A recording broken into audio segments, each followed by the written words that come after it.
gone along. Bharat সেমিফাইনালে উঠতে পারবে না। শুধু তাই নয়, ওয়েস্ট ইন্ডিজ নাকি হেসে খেলেই হারাবে ভারতকে, এমন বিস্ফোরক ভবিষ্যৎবাণী করেছেন পাকিস্তানের সাবেক পেসার মোহাম্মদ আমির। তাহলে কি সত্যিই ইডেন গার্ডেন্সে ভারত বধের গল্প লিখতে চলেছে কারিবীয়রা, নাকি আবারও ভুল প্রমাণিত হবেন আমির? চলুন জানি বিস্তারিত। চলমান টি-20 বিশ্বকাপ নিয়ে একের পর এক আনপপুলার প্রেডিকশন দিয়ে আলোচনার কেন্দ্রে আছেন মোহাম্মদ আমির।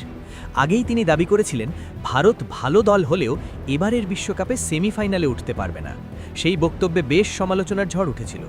এবার সুপার 8-এর সবচেয়ে গুরুত্বপূর্ণ ম্যাচ ভারত বনাম ওয়েস্ট ইন্ডিজ নিয়ে আরও বড় মন্তব্য করলেন এই পাকিস্তানি পেসার। সুপার 8-এর শেষ ম্যাচটি কার্যত কোয়ার্টার ফাইনালের রূপ নিয়েছে। যে দল জিতবে তারাই নিশ্চিত করবে সেমিফাইনালের টিকিট।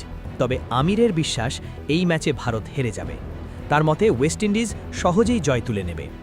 পাকিস্তানের টিভি শো হান্না মানাতে আমির বলেন, ভারতের সেরা বোলার জসপ্রীত বুমরা প্রত্যাশামতো পারফর্ম করতে পারছেন না।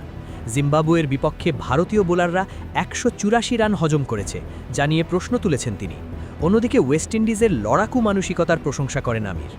দক্ষিণ আফ্রিকার বিপক্ষে 83 রানে 7 উইকেট হারিয়েও ঘুরে দাঁড়িয়েছিল কারিবীয়রা।